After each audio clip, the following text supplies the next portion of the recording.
Are you looking for help with how to prepare for the IELTS speaking test?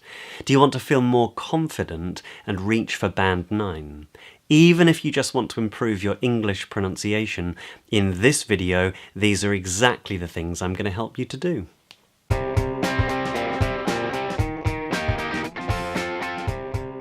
So this is part 4 of a 6-part video series to help you prepare for the IELTS speaking test, and more specifically, how to improve your pronunciation, which means that it'll be just as useful for you even if you're not preparing for that test.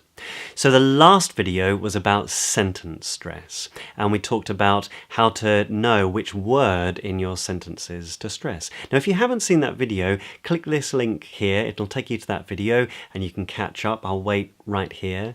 But if you have seen that video, then you'll know that this video is about weak sounds. So in that previous video, we talked about the fact that there are some words that are stressed and some words that are not stressed. In the previous video to that, we talked about how some syllables in words are stressed and how some are not stressed. And it's those weak syllables, those unstressed syllables, that we're going to focus on. Now, did you know that the pronunciation of the vowel in those unstressed syllables can change to a much weaker sound, and it's called the schwa. Now, the schwa vowel sound is the most commonly used vowel sound in English. And if you start to use it, it's the mark of a really confident and fluent speaker of English. So mastering it will really help you to improve your chances of getting really high marks in your test.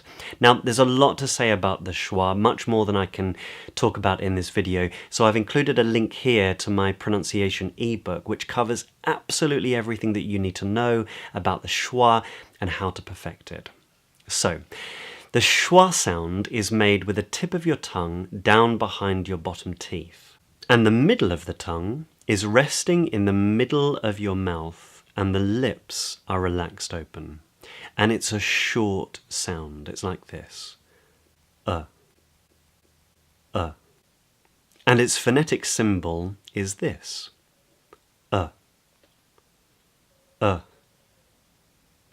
So when you're looking at the phonetic transcription in the online Oxford Dictionary and you see this symbol, that's how to pronounce it.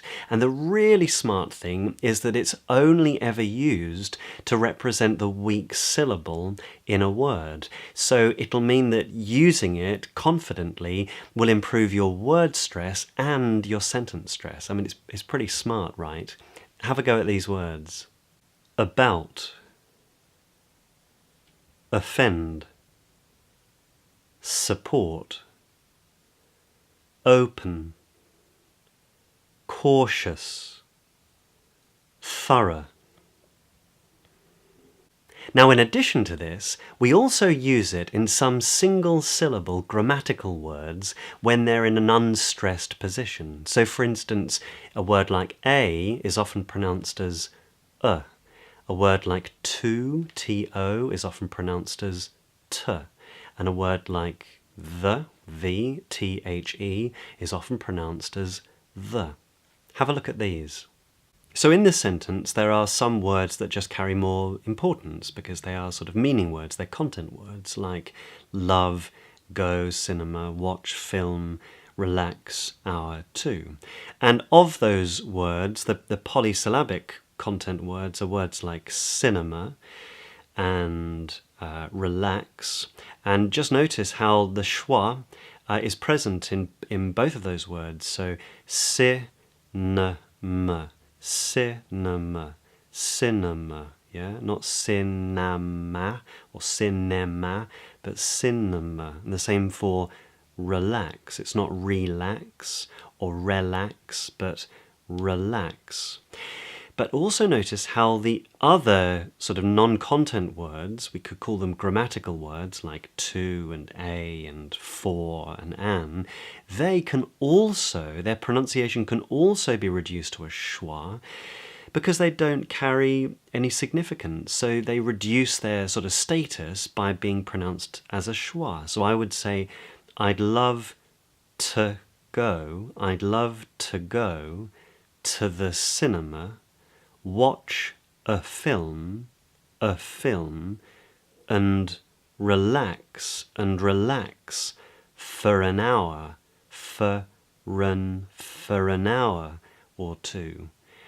I'd love to go to the cinema, watch a film, and relax for an hour or two. It's pretty smart, right? And you might also notice that there's a rhythm created. So for instance, I'd love to go to the cinema, watch a film, and relax for an hour or two. I'd love to go to the cinema, watch a film, and relax for an hour or two. There's a sort of heartbeat-like rhythm about it. Now, what can you do about this? Well, I guess you could take maybe 5 or 10 words that you're using every day, check them in a dictionary, like the Oxford Dictionary, check the phonetic transcription, and if you see this schwa symbol, then you know that that part of the word is pronounced with a schwa, and then you can practice that word and start to integrate it into your live speech and your everyday conversations, and then expand that list maybe in a couple of days or in a week's time with 5 or 10 more words until you build up a vocabulary and you really understand how and when to use this schwa in the right place. The other thing you could do is sort of take a section out of a book or a newspaper and look at a whole sentence and consider of which of those grammatical words are not terribly important, they're not in a stressed position, and then reduce the vowel sound in those grammatical words to a schwa. And in that way, you'll be getting something of this rhythm, you'll be sounding more natural and fluent, and there's a good chance that you're going to score much higher in your test. So, if you want to keep learning about how to prepare for the IELTS speaking part of the test, then click here and you'll go to the next video. But if you'd like to learn a bit more about the schwa, because it is quite a complex thing, then why don't you click here and download a free ebook that I've created that's got loads of practice material and audio and a secret bonus that will really help you to know more about the schwa and how to perfect it and integrate it into your live speech. Just before you do that though, why don't you click like so that you can find this video easily again, and consider subscribing to this channel because I post weekly videos here every Tuesday at 8:30 p.m. GMT local London time. So I hope to see you here next week.